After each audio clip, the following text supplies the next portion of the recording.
It is indeed time for The World This Week. This is the show where we look back at the top international news stories of the past 7 days. With me, a panel of journalists. Let me introduce them. Régis Le Sommier is Deputy Editorial Director of Paris Match. Sitting next to him is John Vineker. He's a columnist at the International Herald Tribune. Here on my left, Ana Navarro Pedro is a journalist at the magazine Visão, and Craig Capitas is a journalist, author and regular contributor here at France 24 as well. Good evening to you all. Well, straight then to our first story.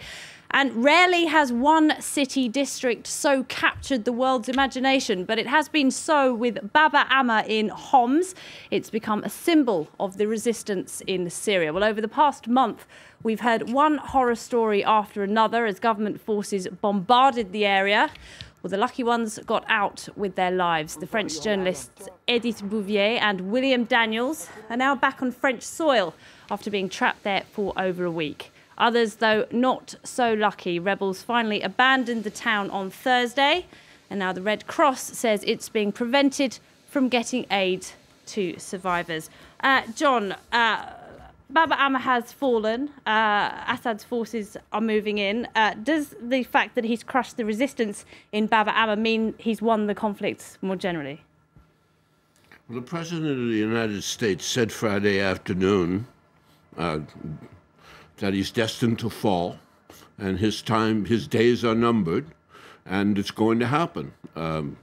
Maybe Mr. Obama knows something that we don't, and I note with enormous distress that before the Russians and the Chinese got to veto that resolution in the United Nations Security Council, the United States, France, Britain, and friends had removed what was muscle in that resolution.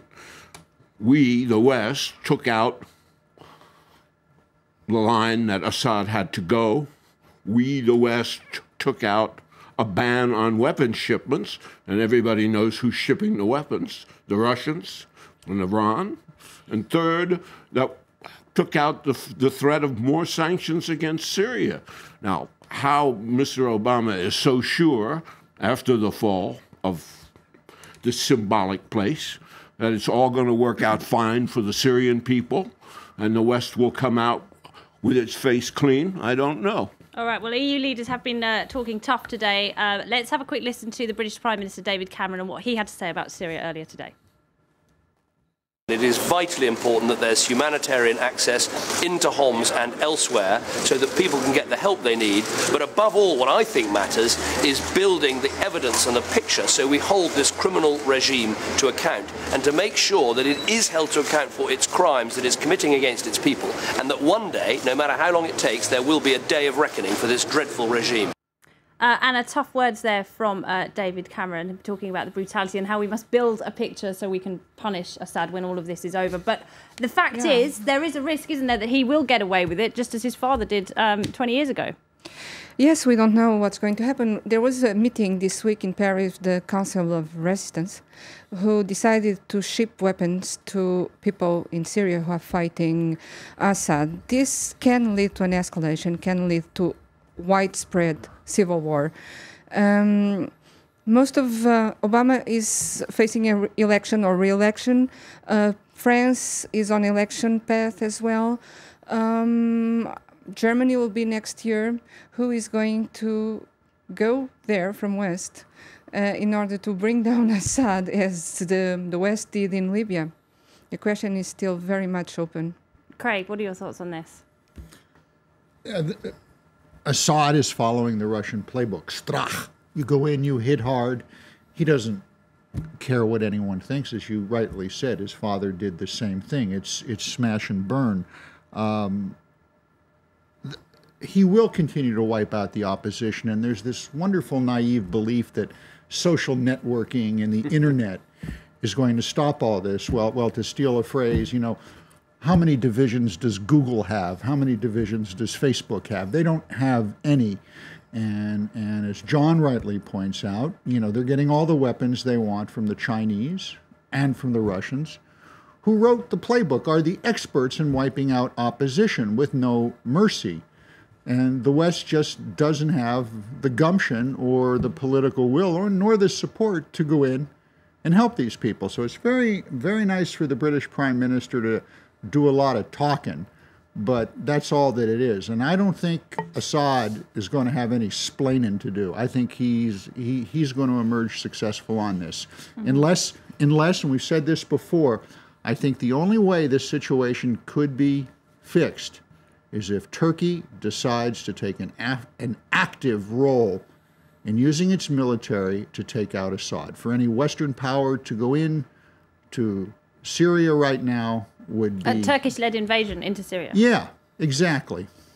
Exactly. Followed up perhaps by states like Qatar, who are also calling for military intervention. And Regis, we've talked about the importance of Russia's position on all of this. It has blocked action at the security level. Are we seeing the position softening at all, though? Because for the first time, we have heard Russia criticise Assad's regime about the humanitarian situation, about not letting Valery Amos, the UN humanitarian chief, in. Might this all change once the Russian election's out the way? Maybe. I think they can actually have now that Bab al-Mandab and Homs are almost cleaned, and that this is. I'm not saying this is over, because I think the nature of the conflict in Syria is much more of a like a civil war. There's definitely a fractured element in the Syrian society, and I've been repeating that over and over. And this is totally different than from Tunisia, Libya, even Egypt. It's a complete different nature that I would actually, the nature of the conflict would make me more think of the Sunni Shia fights that happened in Iraq, and we're seeing the uprising in Bab al-Mandab and Rastan and all these places. They are Sunni, the Sunni population. I mean, I'm not saying they're all Sunni in the Syrian, the Free Syrian Army, but there is definitely a leading element in that, and these old wounds within Islam has been reopened with that. So it makes it a different nature. Now, the Russian have had a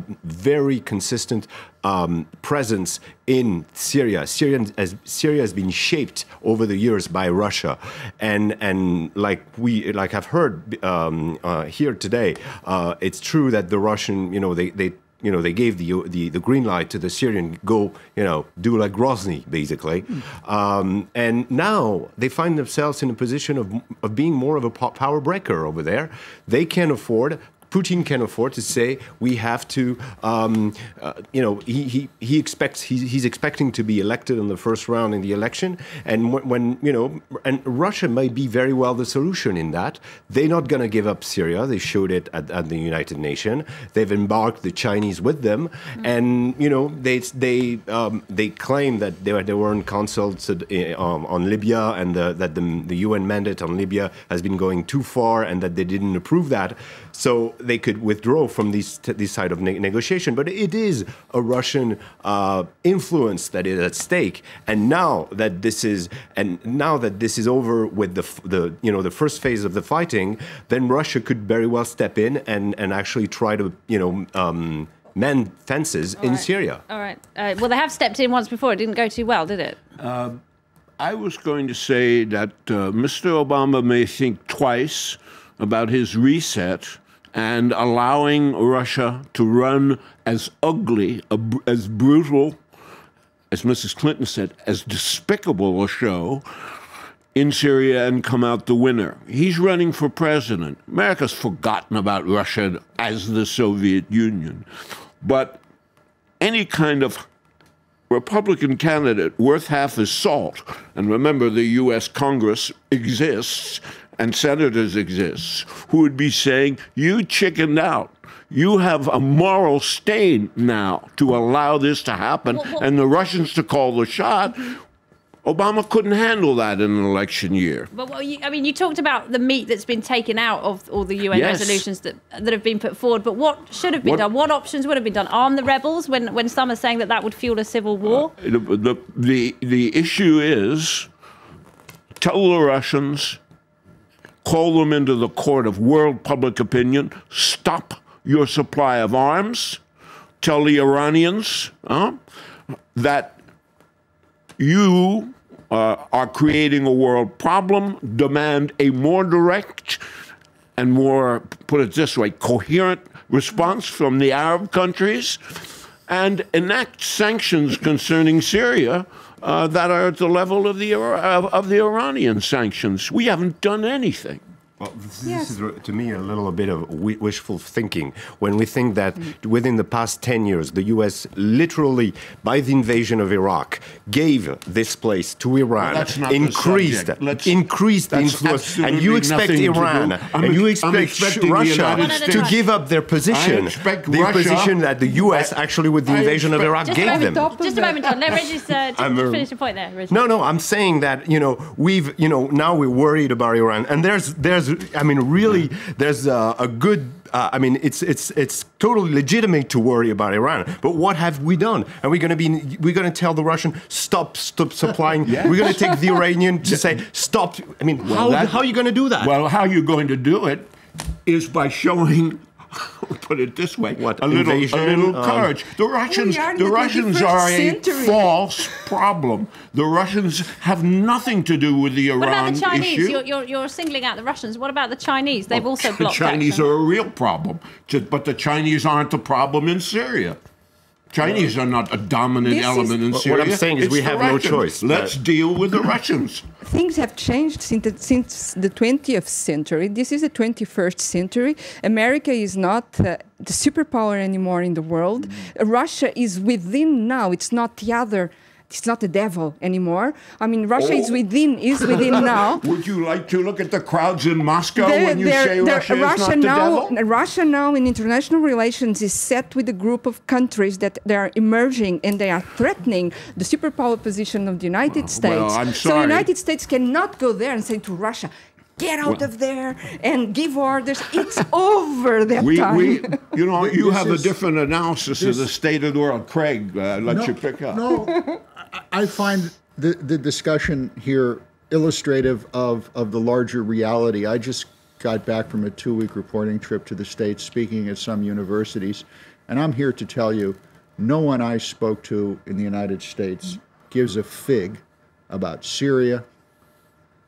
Most of them don't even know where it is. That's not new. And no, it's not new, but what I sensed in the United States over these 2 weeks is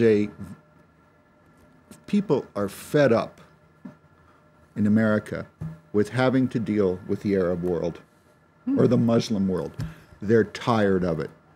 They don't want to know about it anymore. I left there with the impression that 1 million people could die in Syria and the United States wouldn't care. And that is a shame. It's a shame. But and you can parse all the political things one could do to force this out to get rid of this thug, and he is a thug.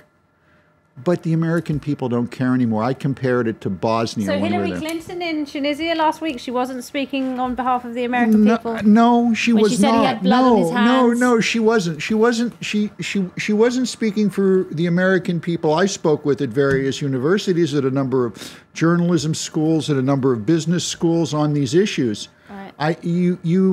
And I compared it with what happened in Bosnia, which we all covered. We weren't going to let that happen in Bosnia, and Bill Clinton did something about it, and he managed it well. You don't see the passion here for this. You don't see it. All right, let's move on to our next. Let's leave Syria aside. We're going to talk about Iran's first election in almost 3 years. There's not a great deal of choice. This contest pits hardline conservatives against each other. Reformists are either banned or are boycotting the poll altogether. Well, this is something of a popularity contest between supporters of the supreme leader Ayatollah Ali Khamenei and the president Mahmoud Ahmadinejad. It's also expected to set the stage ahead of the presidential vote next year. Now, Regis, Amnesty International says, rather unsurprisingly, this isn't a free election, this isn't democracy, because the opposition can't take part. No, it's another look at. We're going to look at Iran the way we look at it, without understanding anything to what's happening in this country. I'm not going to say right now. I'm going to tell you how it is. I don't have a clue either. We're dealing with the Shiite world there. They have their particular way of doing. Iran is the political wing of Shiism, if we can, of course, this country has been strengthening, and to a point that now we have other countries around, and especially Sunni countries like Qatar or Saudi Arabia, who says, through Syria, this has to stop. The influence of Iran has to stop at one point. We've seen the Shia rising for over, a decade, and people are getting worried of that. And now this election, I don't know, they're just, I don't think they're going to change anything to the nature of the regime. Now, whether they should be strike or no strike, it's an ongoing debate, but I don't think at this point we have what it takes to go there and change anything. I'm John, very pessimistic on that. All right, John, I had some Iranian specialists here with me last night. They were telling us that the regime, the Ayatollah in particular, is worried about a reformist movement in Iran. Do you think that opposition movement might ever rise up again as it did back in 2009? I'm out of my area of competence in answering that question. What I can say in response, however, is how horrible it is to look back at the Obama administration's first year in office, when there was a real reformist movement, brave people on the street, and how this guy, President of the United States, sat on his hands and said, when there was a real opportunity to come to their help, to strengthen that movement, I'm not going to do anything. We're 4 years on almost, and he's in much worse difficulty in relation to Iran than he was on those afternoons. I can remember them well. What a sad story. And how much it is on the Obama administration's shoulders today that reformist group and those brave people are hiding, or just don't dare go outside. And Craig, of course, this all takes place in the context. You've got the Israeli Prime Minister heading for talks with Obama. They will be talking solely about Iran, this amid fears that Israel will go ahead and strike on those nuclear targets. It's very hard to have a rational discussion about an irrational people, or shall we say? And Iran has not been tagged a rogue state for nothing. Certainly, its leaders. And it's hard for me to think in anything but satirical terms when someone in this day and age, you're talking about the 21st century, but you're so right. Who on God's earth is going to use the name Supreme Leader to identify themselves in the 21st century? Well, yes, the other rogue state. But for you look, the stakes in Iran are so damn high, but it's hard not to write satire about them. All right. Craig, I'm going to have to cut you off again, I'm afraid. We've run out of time for the first half. Don't go away. When we come back, we'll be talking about the US primaries and much more. Stay tuned.